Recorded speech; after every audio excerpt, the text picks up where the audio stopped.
Hello friends, मैं नीरज एक बार फिर आप सभी का स्वागत करता हूं अपने यूट्यूब चैनल। तो आज हम पढ़ रहे हैं विज्ञान का एक पाठ, पहला पाठ जिसका नाम है पादपों में पोषण। ठीक है, तो आप पढ़ चुके हैं, कक्षा 6 में हम पढ़ चुके हैं कि सभी जीवों के लिए भोजन की आवश्यकता होती है। अब आपने देखा है जो खुद भोजन बनाते हैं उन्हें स्वपोषी कहते हैं और जो दूसरों पर आश्रित रहते हैं उन्हें परपोषी कहते हैं। अब हम इसके प्रश्न उत्तर पर चलते हैं। तो हमारा पहला प्रश्न है, जीवों को खाद्य की आवश्यकता क्यों होती है? ठीक है, तो आप प्रश्न देख पा रहे हैं। प्रश्न है, जीवों को खाद्य की आवश्यकता क्यों होती है? तो आपको पता है जो जीवित रहते हैं, जिनमें जान होती है, उनको भोजन की आवश्यकता क्यों होती है?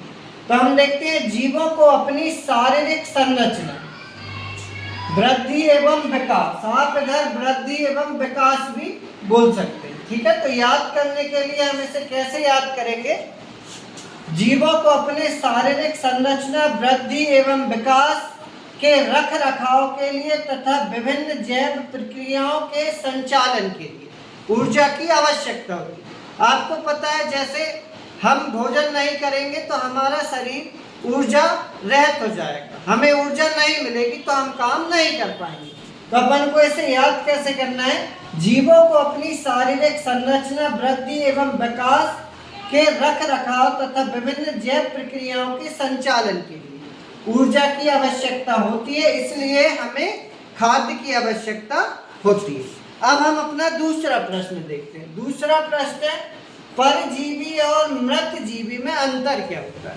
तो आप देखिए इधर मैंने अंतर लिखे हुए, एक साइड है परजीवी, एक साइड है मृत जीवी। तो परजीवी क्या कहलाता है? परजीवी अपना पोषण किसी जीवित पौधे या जंतु से लेते। तो मैंने आपको बताया परजीवी मतलब जो दूसरों पर आश्रित होते हैं वो परजीवी कहलाते हैं। उदाहरण हम देखते हैं अमरवेल। आपने देखा होगा, जैसे मैं मान के चलूं एक पेड़ पे आपने देखा होगा ऐसी ऐसी लताएं टाइप लटकी रहती है, ये होती है अमरवेल की लताएं। तो पेड़ में भोजन कौन बनाता है? जिस पेड़ पर वह लटकी रहती है। ठीक है, इसलिए अमरवेल कैसी हो गई? परजीवी। ठीक है, हमारा मृत जीव, तो मृत में लिखा हुआ है मृत, मृत मतलब मरा हुआ। तो मृत जीवी अपना पोषण, मृत जीव जो जीव मर चुके रहते हैं, मृत जीवों के शरीर तथा सड़े गले पेड़ पौधों के पदार्थों से प्राप्त करते हैं, वो कहलाते हैं मृत जीव। इसमें हम केवल दो उदाहरण याद करेंगे। एक आपने देखा होगा कुकुरमुत्ते का, है ना, एक कुकुरमुत्ता हो गया और एक आप याद रख लें कबक। ये दोनों कैसे होते हैं? तो ये दोनों मृत जीवी होते हैं। ठीक है, चलिए हम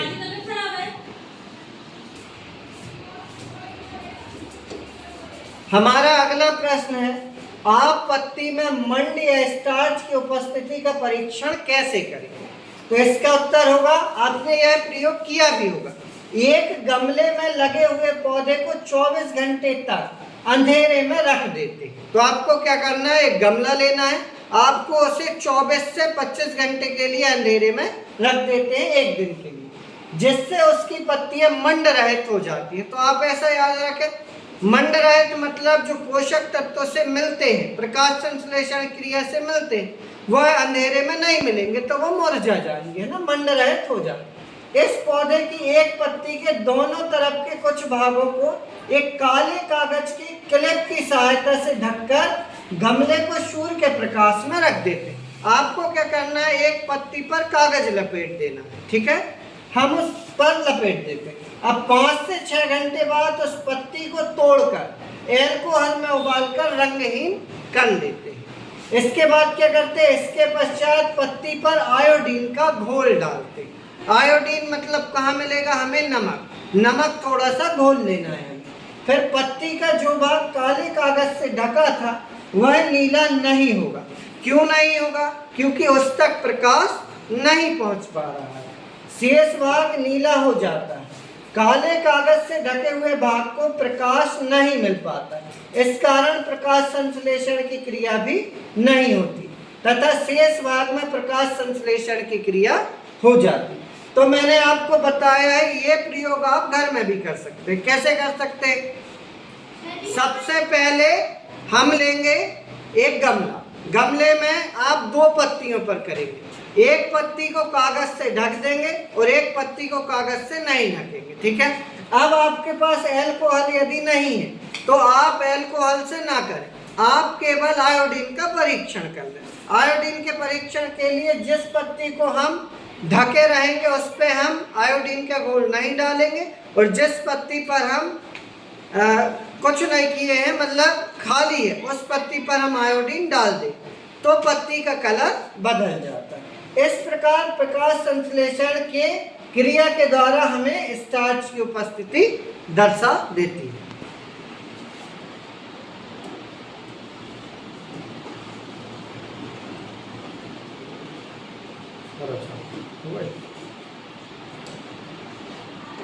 हमारा अगला प्रश्न है, हरे पादप में खाद्य संश्लेषण का संक्षिप्त विवरण है। तो इसका प्रश्न ये है कि हरे पेड़ पौधे कैसे अपना भोजन बनाते हैं, यह हमें समझना। तो सबसे पहले आप याद रखें, पत्तियां पादप की खाद्य फैक्ट्रियां होती हैं। इसे हम और कैसे लिख सकते हैं? हम लिख सकते हैं कि पत्तियां पेड़ पौधों की भोजन फैक्ट्री भी होती हैं। पेड़ पौधों में या पादपों में खाद्य पदार्थों का संश्लेषण उनकी पत्तियों द्वारा होता है। अब मिट्टी में उपस्थित जल एवं खनिज लवण की सहायता जड़ों के द्वारा अवशोषित किए जाते हैं। आपको पता है कि पेड़ पौधों में सारा काम कौन करता है? जड़ें। जड़ें नीचे से जल एवं खनिज लवण अवशोषित करते हैं। अवशोषित करते हैं मतलब खींच लेते हैं। इसके बाद क्या करते हैं? तने के माध्यम से वाहिकाओं द्वारा, तने के माध्यम से वह वाहिकाओं द्वारा कहाँ पहुंचेंगे? पत्तियों तक पहुंचते हैं। पत्तियों में छोटे छोटे रंध्र या छिद्र होते हैं जो वायुमंडल की कार्बन डाइऑक्साइड को अवशोषित करते हैं, मतलब खींच लेते हैं।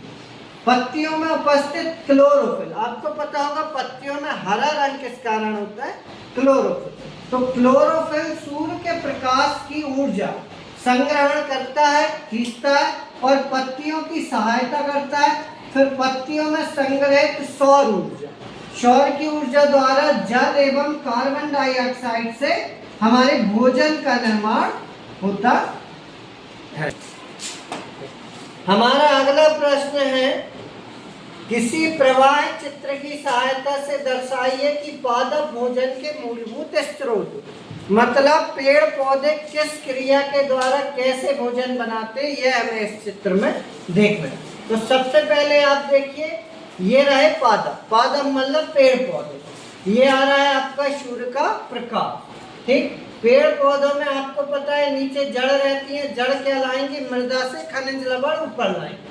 फिर क्या होगी? प्रकाश संश्लेषण की क्रिया, जिसमें हमारे भोजन का निर्माण हो जाता है। फिर क्या होता है? जो पेड़ पौधे रहते हैं, पत्तियां रहती हैं, फल रहते हैं, वो कौन खाता है? शाकाहारी लोग खाते हैं। आपको पता होगा शाकाहारी क्या खाते हैं? पेड़ पौधे में से जो प्राप्त होते हैं फल, ये खाते हैं शाकाहारी। शाकाहारी में कौन आ जाएंगे? जैसे गाय हो गई, बकरी हो गई, ये होते हैं आपके शाकाहारी। आपने 3 पढ़े होंगे, एक शाकाहारी, एक मांसाहारी, एक सर्वाहारी। शाकाहारी जिसमें गाय आएगी, बकरी आएगी, ठीक है। फिर हम बात करते हैं मांसाहारी। मांसाहारी उपभोक्ता क्या रहते हैं? जो केवल मांस का प्रयोग करते हैं, जिसमें आपको पता होगा शेर आएंगे और भेड़िया। अच्छा, मनुष्य, तो मनुष्य कैसा है? सर्वाहारी। सर्वाहारी क्या होता है? जो दोनों चीज खा लेता है, वेज एवं नॉन वेज दोनों खा लेता है। तो आपको पता होगा मनुष्य रोटी चावल दाल सब्जी सब कुछ खा लेता है, लेकिन मनुष्य मीट मांस अंडा ये भी खा लेता है, इसलिए मनुष्य कैसा है? सर्वाहारी। ऐसे ही भालू भी हमारा सर्वाहारी जीव है। हमारे प्रश्न 6 में है, रिक्त स्थानों की पूर्ति कीजिए, खाली स्थान। तो पहला है, हरे पादप अपना खाद्य स्वयं बनाते हैं। उन्हें क्या कहते हैं? तो उन्हें हम कहते हैं स्वपोषी, ठीक है। ऐसे पेड़ पौधे जो अपना खाना स्वयं बनाते हैं उन्हें हम स्वपोषी कहते हैं। अगला है पादपों द्वारा संश्लेषित खाद्य का या भोजन का भंडारण किस रूप में होता है? तो इसका उत्तर आएगा आपका स्टार्च। स्टार्च के रूप में किया जाता है। हमारा अगला है प्रकाश संश्लेषण की क्रिया में जिस वर्णक द्वारा सौर ऊर्जा संग्रहित की जाती है उसे कहते हैं क्लोरोफिल। इसका उत्तर हो जाएगा आपका क्लोरोफिल कहते हैं। ठीक, हरा रंग क्लोरोफिल के कारण ही होता है। हमारा अगला प्रकाश संश्लेषण में पादप वायुमंडल, तो आपको पता होगा वायुमंडल से क्या लेते हैं? Carbon dioxide. Carbon dioxide, carbon dioxide को हम क्या बोल सकते हैं? CO2 gas. तथा किसका उत्पादन करते हैं? तो ऑक्सीजन का उत्पादन करते हैं। आपको पता होगा मनुष्यों को जीवन के लिए ऑक्सीजन की आवश्यकता होती है, मतलब O2 की आवश्यकता होती है। सातवां, निम्न कथनों के संबंध पारिभाषिक शब्द दीजिए। पीठ या दुर्बल तने वाला परजीवी पादप क्या कहलाता है? तो आपको पता होगा एक अमरवेल। मैंने ऊपर आपको अभी बताया था परजीवी में जब हम अंतर देख रहे थे, अमरवेल क्या रहता है? एक परजीवी पौधा जो दूसरे पेड़ पौधों से पोषण प्राप्त करता है। अगला एक पादप जिसमें स्वपोषण एवं विषम पोषण दोनों ही प्रणाली पाई जाती है, तो उसका नाम है घटपर्णी। ठीक है, इसका नाम क्या हो गया? घटपर्णी। इसे हम क्या कह सकते हैं? इसे हम पिचर पादप भी कह सकते हैं। हमारा अगला है वे रंध्र जिनके द्वारा पत्तियों में गैसों का आदान प्रदान होता है वह क्या कहलाते हैं? तो आपको पता होगा इसका उत्तर है रंध्र। रंध्र मतलब क्या होते हैं? छोटे छोटे छिद्र। आपको अभी मैंने बताया था कि छोटे छोटे छिद्र होते हैं पत्तियों में। हमारा अगला है सही उत्तर पर सही का निशान लगा। तो अमरवेल किसका उदाहरण है? अभी अपन ने देखा अमरवेल किसका है? परजीवी का उदाहरण है। हमारा अगला है कीटों को पकड़कर अपना आहार बनाने वाला पौधा या पादप क्या है? तो इसका उत्तर होगा घटपर्णी, जिसे हम पिचर पादप भी कहते हैं। यदि आपको वीडियो पसंद आती हो तो आप लाइक करें, शेयर करें और मेरे चैनल को सब्सक्राइब करना ना भूलें। जय।